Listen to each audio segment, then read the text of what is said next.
the news tonight, investigators in the cause of the Russian plane crash say the aircraft was flying on autopilot when it broke up in mid-air after a sudden noise, but it's still too soon to conclude exactly what brought it down. Residents of Sierra Leone's capital hold celebrations marking the end of an Ebola epidemic that killed almost 4,000 people since it began last year. And China and Taiwan hold a meeting, the first between the leaders of two sides since China's civil war ended in 1949. Good evening and welcome to a new edition of the news. Here are the details. Cypriot President Nikos Anastasiadis arrives in Jordan on Monday for an official visit.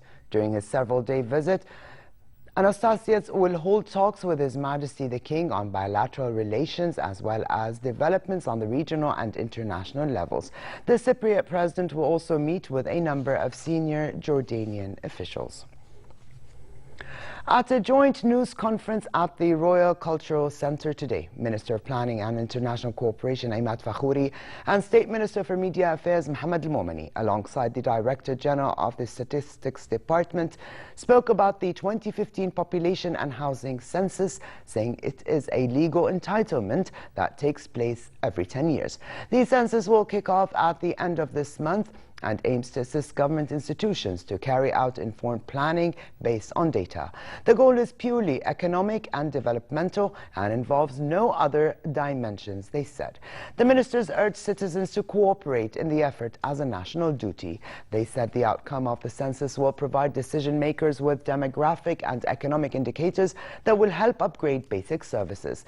25,000 individuals from various ministries and civil society, as well as the private sector, assisted by statistics experts, will take part in the effort. Respondents, also including residents of Jordan, the officials noted, are encouraged to cooperate with the field workers to help produce accurate outputs. It is still too soon to conclude what exactly brought the Russian plane down in Egypt's Sinai, according to the lead investigator into Egypt's worst air disaster. The plane was flying on autopilot and appeared to break up in mid-air after a sudden noise, said Ayman al-Muqaddam, head of the experts team looking into the crash. Still, he said the voice recording will be analyzed to identify the nature of the noise, which some governments have indicated may have been a bomb. Here's more. Conflicting opinions over the cause of the Russian Airbus A321 crash continue to rise up as more investigations are underway. Egypt expressed its disdain over foreign countries not sharing information with Cairo after Western intelligence sources said there were signs terrorists may have bombed the jet. What we heard about the information, until now Egyptian agencies have not been provided with details of the information, which raises question marks. We are the party which is mainly connected with the issue, and we expected to have the information on a technical level instead of it being released to the media in this public manner. Shukri suggested countries now flagging the likelihood that terrorists were behind the crash should have heeded Egypt's repeated calls for coordination to combat terrorist groups. I can say that these calls have not been answered by many of the parties that are now working for the interest of their nationals to face this danger. They have to appreciate that Egypt is on the forefront of the countries that are facing these dangers. Egypt is considered a blocking wall to stop the spread of this danger in Europe. Perhaps they have not exerted enough to cooperate and directly target these organizations and realize that these organizations work under one ideology and rhetoric. The plane fell vertically in the Sinai shortly after leaving Sharm el-Sheikh last week, killing all 224 people on board. Initial investigations of the black boxes believed the cause of the crash was due to an explosion, but as of yet it is not clear whether that was the result of a bomb. The head of the investigation committee, Ayman al-Muqaddam, said experts are still gathering information and it is too soon to announce conclusions of their work. A Daesh affiliate has claimed responsibility for the crash, which they described as revenge for Russian airstrikes against the group's members in Syria. Nevertheless, many tourists are refusing to be intimidated by the incident, and decided to continue their holidays in the resort city despite travel advice imposed by their governments. I don't mind really, because if it extends our holiday, we want to stay, but we feel that more people should be coming out, more people should get on some planes. It is very safe. Russia, Turkey, and several European countries have suspended flights to Sharm el-Sheikh, and the United States has imposed new air travel security requirements in the wake of the crash. Nancy Khair for the news at 10. Palestinian President Mahmoud Abbas met in Cairo with Arab League Secretary General Nabil al-Arabi and discussed with him ongoing developments in the occupied West Bank amid Israeli provocations and violations of Al-Aqsa Mosque. Abbas briefed the Arab League chief on the Palestinian leadership's efforts to realize an end to occupation and provide security and stability to the Palestinian people. Abbas and al-Arabi also reviewed key topics that will be presented to the Arab foreign ministers meeting due to convene in the Saudi capital on Monday. The Arab foreign ministers meeting takes place on the sidelines of the 4th summit of South American Arab countries in Riyadh.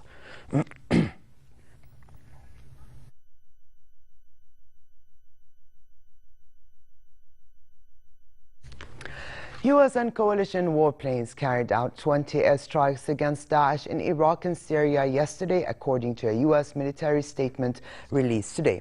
The airstrikes targeted areas around the Iraqi towns of Ramadi and Sinjar, destroying Daesh fighting positions, machine guns, weapons caches, and mortar positions, as well as vehicle-borne explosives. Coalition jets also targeted the terrorist group near Fallujah, Kisik, Sultan Abdullah, and Tal Afar, the statement said. In Syria, 2 airstrikes were near Al-Hol, 2 near Mar'a, and 1 near Deir al-Zor. The U.S.-led coalition is likely to increase airstrikes against Daesh targets in Iraq and Syria in coming weeks, according to head of U.S. Air Force's Central Command, Lieutenant General Charles Brown. Brown told reporters at the Dubai International Air Chiefs Conference that the reduction in airstrikes during the past 2 months was due to weather and to a slowdown in activity on the ground, and not due to the start of Russian airstrikes in Syria. Brown also rejected criticism that the United States was not using airstrikes as effectively as possible, saying coalition forces have been striving to avoid civilian casualties that could help recruitment for Daesh.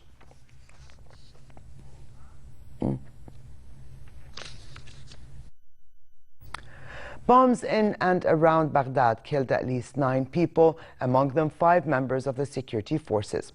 In one case, a suicide bomber blew himself up near a security checkpoint in Tarmiya, 25 kilometers north of Baghdad, killing members of the security and 1 civilian. A bomb in the northwestern district of Adwaniya left 2 more dead and 9 wounded, while a blast in the Nahrawan area south of the capital killed 1 and wounded 6. Separately, police said they found the bodies of 3 men in northern Baghdad who were shot in the chest and head. There was no immediate claim of responsibility. Following 42 days with no new cases of Ebola, residents of Sierra Leone's capital Freetown held celebrations to mark the end of the epidemic. Almost 4,000 people died in Sierra Leone, and more than 220 health workers lost their lives since the epidemic began last year. Thousands of people gathered overnight in the center of Freetown for a candlelit vigil organized by women's groups to pay tribute to health workers who lost their lives. Ebola has killed more than 11,000 people in Sierra Leone, Liberia, and Guinea since the epidemic was announced in March last year. Liberia was declared free of Ebola on September 3rd, while a handful of cases remain in Guinea. Leaders of political rivals Taiwan and China met today for the first time in more than 60 years for talks that come amid rising anti-Beijing sentiment on the self-ruled democratic island. They also come ahead of presidential and parliamentary elections on Taiwan. The meeting was held at a hotel in the neutral venue of Singapore. Here's more on the historic talks. While Chinese President Xi Jinping and Taiwanese President Ma Ying-jeou's historic first meeting showed signs of cordiality, the reaction back in Taipei was anything but. Hundreds of pro-independence Taiwan protesters staged a sit-in outside the presidential office. They chanted slogans and carried anti-China posters, accusing Ma of failing to meet their aspirations. The meeting was dominated by China. There was nothing about Taiwan in China, one country on each side. That's what we hoped for. It's the goal of our march today. We didn't reach our goal at all. The talks between Ma and Xi were a first between leaders of the two political rivals since China's civil war ended in 1949. That's when China's nationalists retreated to Taiwan after losing the war to the communists. In Beijing, tones were much more positive as residents hailed the summit as a friendly exchange. This is a really good thing. Actually, people on both sides of the strait have the same roots and are one family. Speaking as an ordinary citizen, I hope the other side of the strait can return to the arms of the motherland as early as possible. No agreements were expected from the meeting, which was seen as a highly symbolic get-together. In Moscow's Red Square, thousands of soldiers took part in a march in a ceremony reenacting a 1941 historic military parade. Wearing traditional Soviet uniforms, over 5,000 soldiers marched across the square to mark the 74th anniversary of the November 7th parade of 1941. Back then, a 15-minute parade was held in the besieged Soviet capital to mark the 24th anniversary of the October Revolution. 21 veterans of the original parade also took part in the commemoration, which featured a total of 55 World War II military hardware. Military vehicles were on display on Red Square throughout the day. And a different kind of parade in New York City. Bearded and mustached framed men took to the streets of New York ahead of the 2015 National Beard and Mustache Championships, which got underway today. Challengers from 36 states and 7 countries take part in the championship. It's the 6th annual competition, but the first time it's being held in the city. The event is organized by a group called Beard Team USA. The first place overall winner will receive a trip to next year's championship to compete again, and the top 3 in each category will receive medals and, of course, bragging rights. Well, we have 18 different categories, and each category is pretty specifically defined. And so in order to compete in a particular category, you have to meet the requirements for that category. And sometimes that requires some rigorous training. This is what you call a full beard freestyle. So you have to have a full beard and mustache, and then you style it however you desire. This is just kind of a casual Friday get up for the parade, so nothing too serious. It only took me about 15-20 minutes.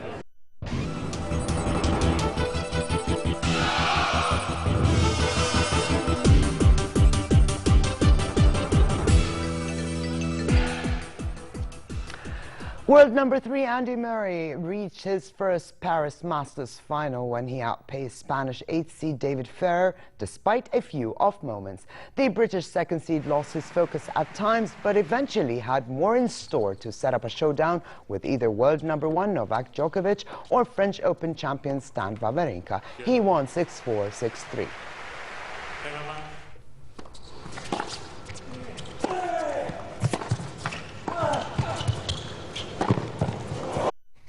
In the WTA Elite Trophy semis in Zhuhai, southern China, top seed Venus Williams stormed past U.S. Open finalist Roberta Vinci in 2 sets.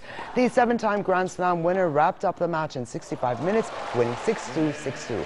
In tomorrow's final, Williams will face Czech 3rd seed Karolina Pliskova.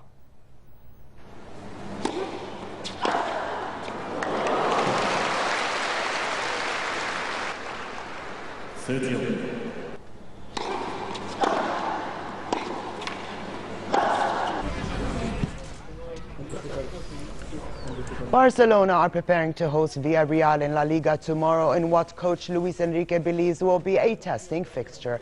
Villarreal started the season well, but had mixed results in their recent encounters, leaving them 4 points adrift of Real Madrid and Barcelona at the top of La Liga. Barca struggled with injuries this season, with Messi and Rafinha still sidelined, while Iniesta recently returned. Also missing tomorrow will be Mascherano, who is sidelined by suspension. Real and Barca both have 24 points from 10 matches, with Real ahead on goal difference.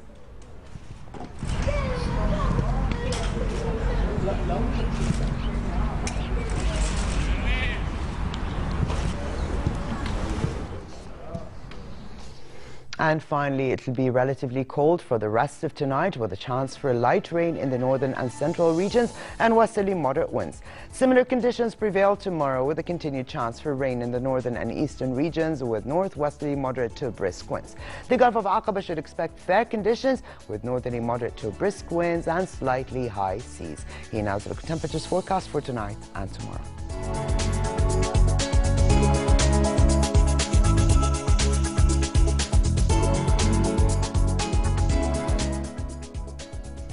And to close, here's a reminder of the day's top stories. Investigators in the cause of the Russian plane crash say the aircraft was flying on autopilot when it broke up in mid-air after a sudden noise, but it's still too soon to conclude exactly what brought it down. Residents of Sierra Leone's capital hold celebrations marking the end of an Ebola epidemic that killed almost 4,000 people since it began last year. And China and Taiwan hold a meeting, the first between the leaders of the two sides since China's civil war ended in 1949. And with this, we come to the end of this edition of the news. I'm Alia Tuqan. Thank you for joining us and have a good night.